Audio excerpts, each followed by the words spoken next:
Segundo uma tradição dos primeiros séculos da Igreja, celebramos hoje a festa da Natividade de Nossa Senhora.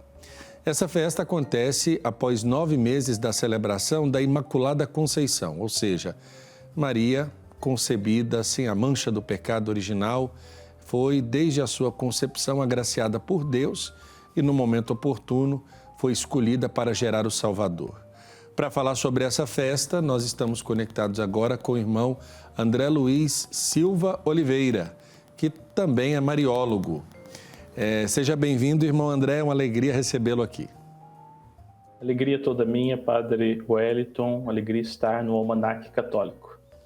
E aproveitando que hoje falaremos da Natividade de Nossa Senhora, recebemos aqui no estúdio a Maria Eleusa Borges Silva Garcia, presidente do Comício Nossa Senhora Auxiliadora, e a Yolanda da Silva, segunda tesoureira do Comício Nossa Senhora Auxiliadora, para falar também sobre o aniversário de 101 anos da Legião de Maria no mundo, um movimento de leigos que buscam, por meio da fé, alcançar a sua santidade pessoal. Sejam bem-vindas ao Almanaque Católico dessa quinta-feira. Muito obrigada. Muito obrigada. Eu quero começar aqui falando com o irmão André, primeiro sobre essa festa da Natividade. Qual a origem de se celebrar o nascimento de Nossa Senhora como uma festa no calendário litúrgico, irmão? Esta festa, ela tem todo o seu fundamento na mais antiga tradição da Igreja, remonta ali os tempos apostólicos, nos primeiros séculos, onde junto com a celebração do nascimento de Jesus, eles vão celebrar também o nascimento de Maria, né? Tem um paralelo muito grande dessa ideia de celebrar Jesus no seu nascimento, depois na sua ressurreição, celebrar Maria no seu nascimento e na sua assunção.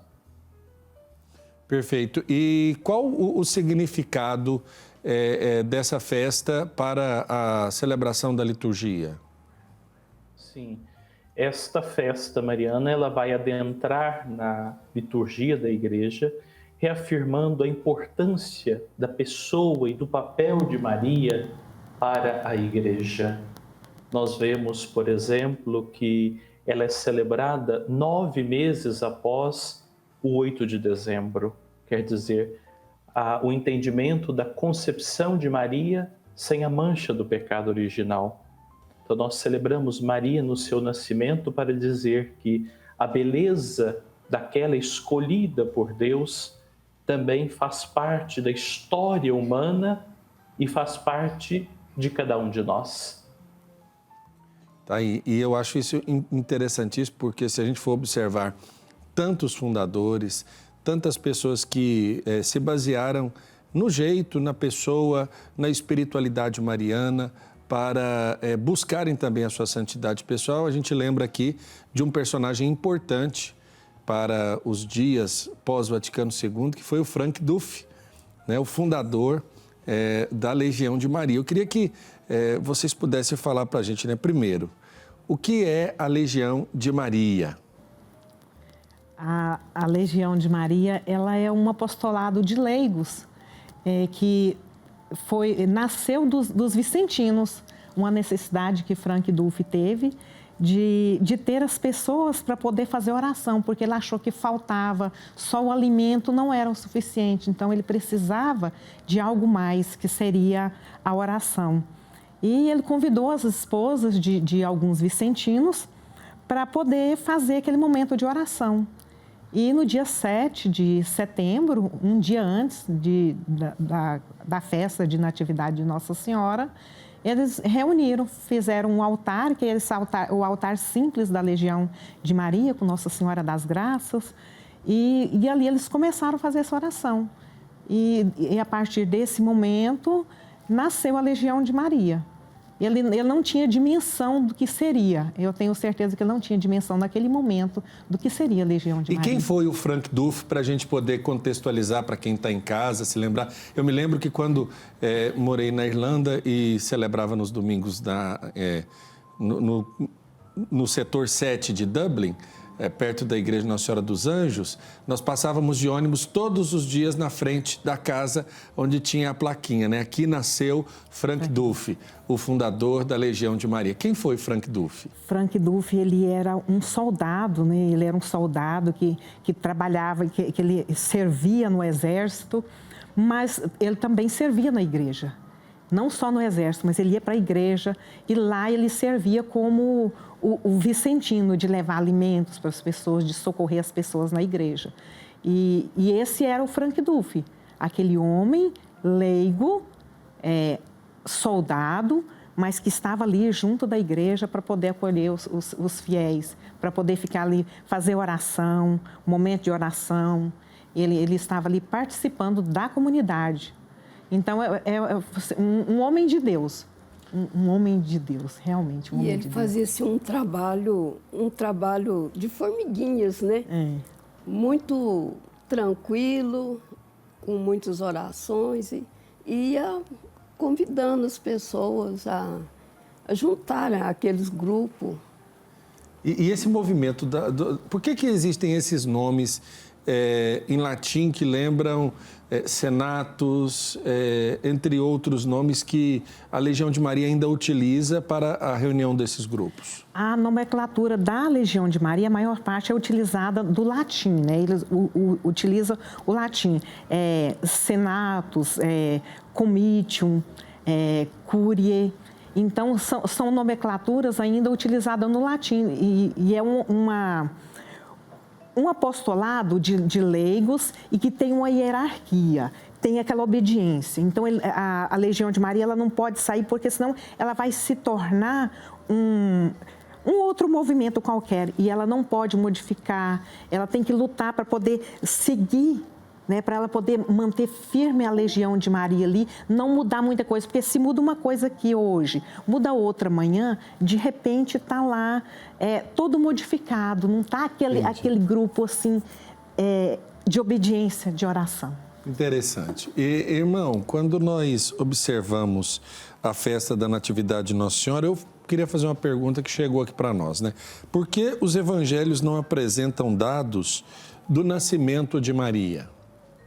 Sim, nós não encontramos nenhuma informação mais histórica, mais consistente a respeito de Maria, de maneira geral, nos 4 evangelistas ou no Novo Testamento, porque num primeiro momento, para a Igreja Antiga, era necessário reforçar a história de Cristo, a vida de Cristo e quem foi Cristo e os ensinamentos de Jesus Cristo. Não é que não houvesse uma devoção ou uma dedicação a Nossa Senhora nos primeiros séculos, não é isso. Até porque essa festa da Natividade ela remonta ao primeiro século.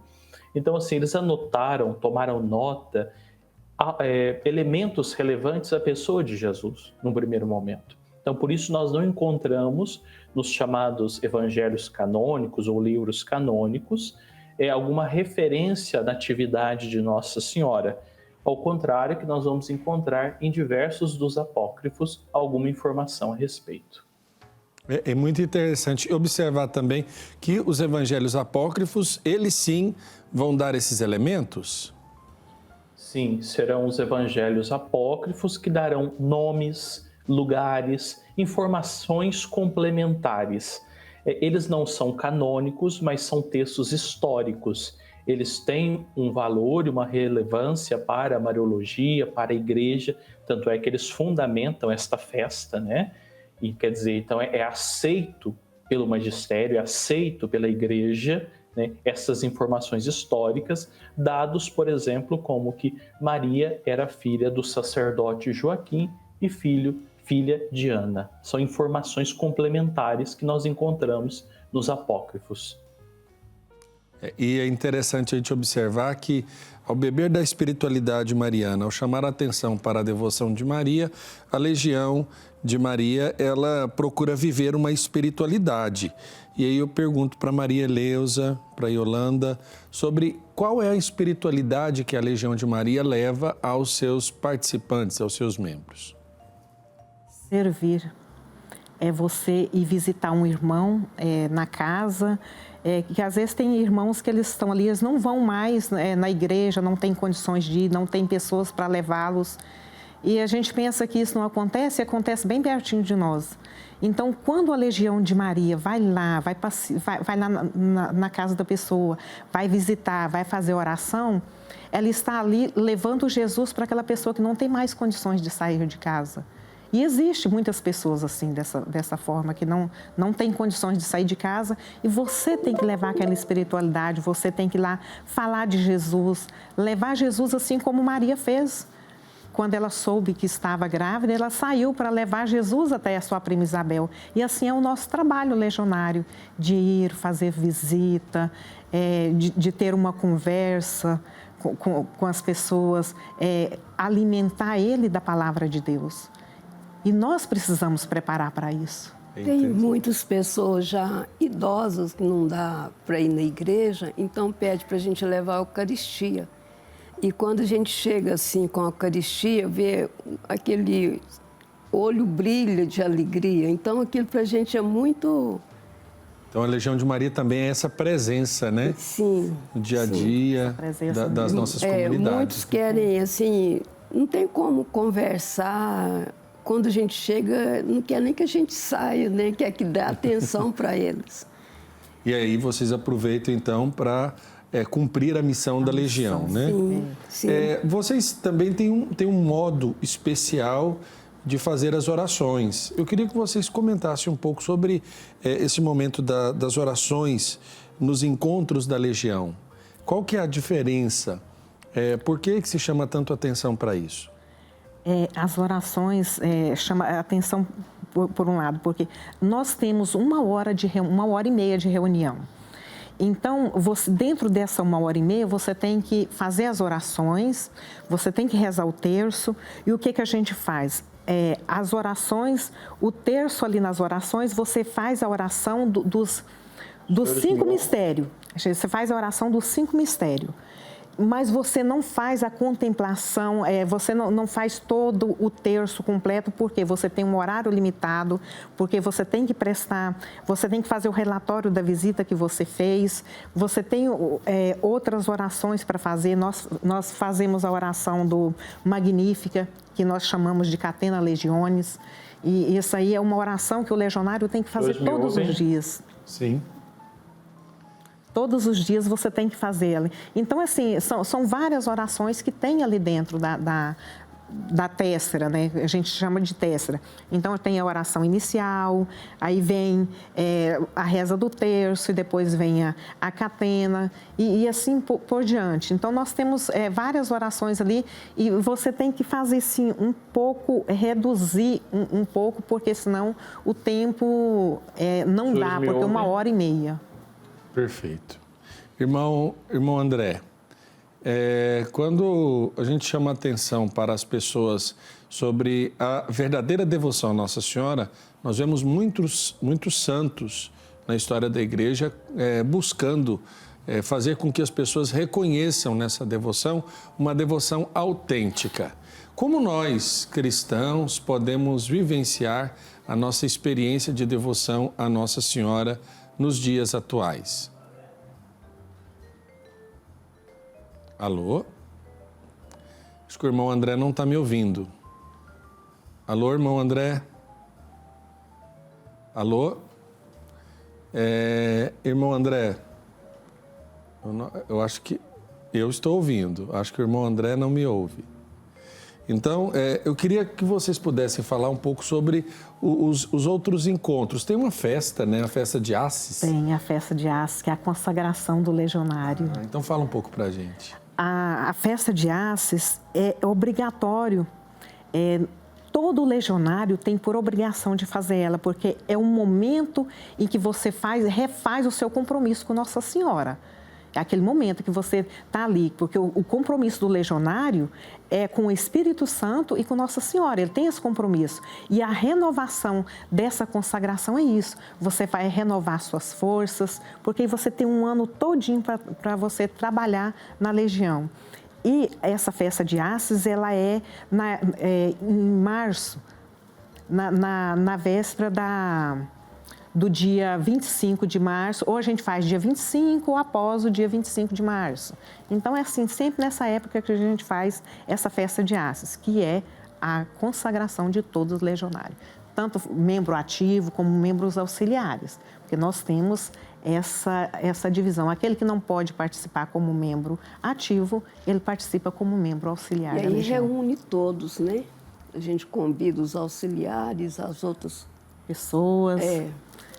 Pessoas que não conhecem a Legião, também é convidado para essa festa. Para conhecer. E como vocês observam essa herança espiritual? Qual que era o desejo do Frank Duff com a fundação da Legião de Maria? Porque quando a gente observa grupos, movimentos na igreja, eles têm finalidades bem específicas.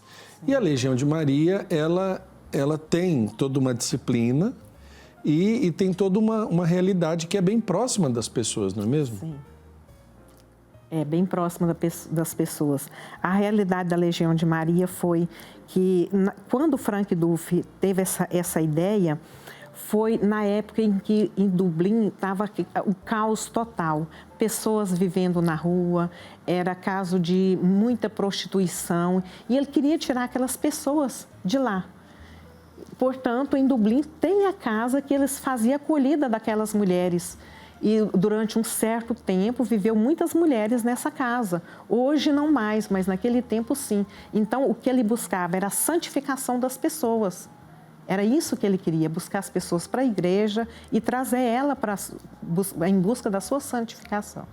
E isso foi confirmado depois com o Vaticano II, né? Foi confirmado com o Vaticano II, foi confirmado. Porque a Legião de Maria é anterior ao concílio, né? É anterior ao concílio, justamente. Interessante.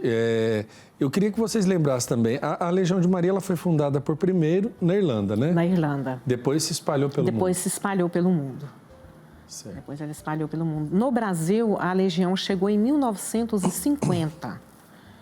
1950. Em 1950. Até ela chegou no Rio de Janeiro e o arcebispo, quando foi proposto para ele ficou assim, ele autorizou só na comunidade, mas não podia sair dali.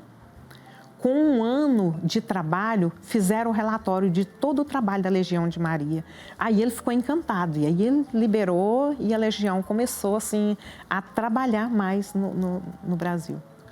E ela está sempre presente nas paróquias, nas comunidades? Sempre, nas paróquias, nas comunidades. Tem várias comunidades aqui em Goiânia. Nós somos, aqui dentro de Goiânia, nós somos 3 conselhos. Tem o Comício Auxiliadora, que nós nos reunimos aqui na Matriz de Campinas, todo o primeiro domingo do mês. E tem o Comício Santa Maria, que reúne lá na Catedral o segundo domingo do mês. E tem o Mãe da Divina Providência, que reúne, me parece que na segunda quinta-feira do mês, na São Paulo Apóstolo. Então, são 3 conselhos aqui dentro de Goiânia. E está sempre convidando as pessoas a participarem? Como é que é o sempre a gente convida, mas tem muita gente que tem medo, né?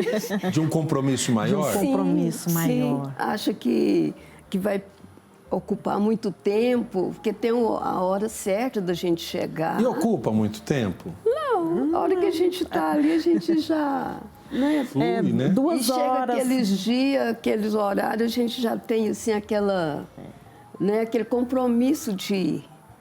Então, mas as pessoas que não frequentam assim, acham difícil, acham que vai perder muito tempo, ocupar muito tempo. Nós precisamos de 2 horas. Eu acho assim, você fala 2 horas, pensei muita coisa. Não, 2 horas passa tão rápido para você poder fazer a visita para uma pessoa. Você precisa de 2 horas. Vai, visita, leva o amor, leva a palavra de Deus. Então, essa é a nossa obrigação como legionário. E sempre nós trabalhamos como os apóstolos.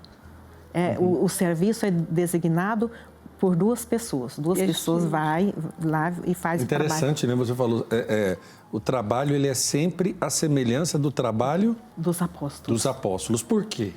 porque nós temos que ter o apoio um do outro, nós não podemos ir só fazer uma visita. A gente chega dentro de uma casa só, não, nós precisamos ir tanto com segurança para nós, como apóstolos, como para a segurança de quem está na casa nos aguardando. Interessante, né? Quem está em casa talvez não tenha tido a graça como nós tivemos de conhecer o Padre Tito, né?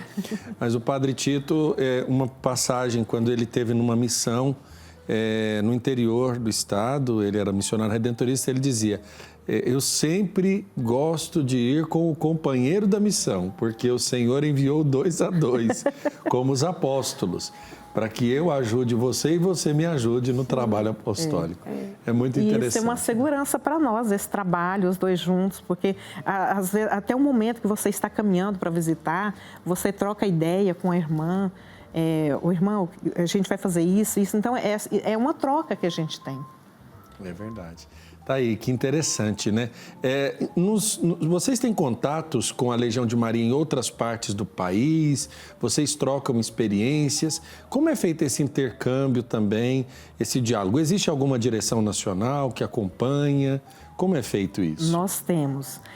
Aqui nós temos, assim, a Legião de Maria, ela tem essa hierarquia. Nós temos, ela nasce no presídio, né? Tem o presídio, vem as cúrias, tem o comítio, a régia, a nossa régia é Brasília, Régia Aparecida. Então, lá nós temos o diretor espiritual da régia e lá a gente tem sempre um boletim do que acontece. Então, a régia passa para nós o que acontece no Brasil. Os senatos também têm esse cuidado de passar para a régia.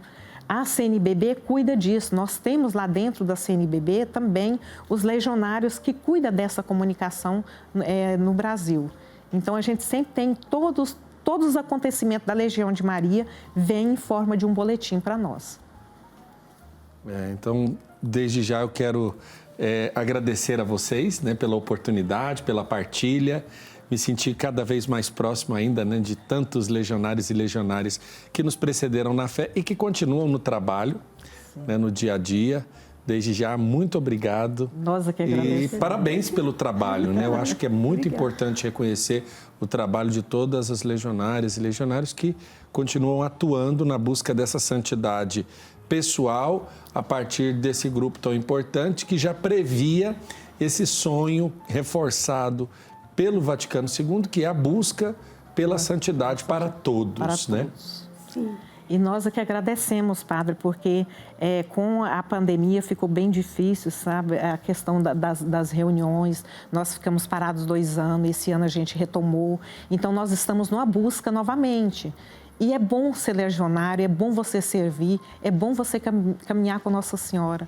Então, quem tiver oportunidade, vai na sua paróquia, procura onde tem a Legião de Maria. Se não tem, nos procura aí para a gente poder fundar mais um presídio aí dentro de Goiânia, aumentar esse exército de Nossa Senhora. Nós estamos aqui para isso. E o nosso diretor espiritual é o Padre Abidon. O Padre Abidon nos auxilia bastante e sempre a gente se recorre a ele, Padre, e ele está ali, ó, nos auxiliando. Que bom, a gente fica muito feliz. Muito obrigado, meninas, Deus as abençoe, tá bom? Nós que agradecemos.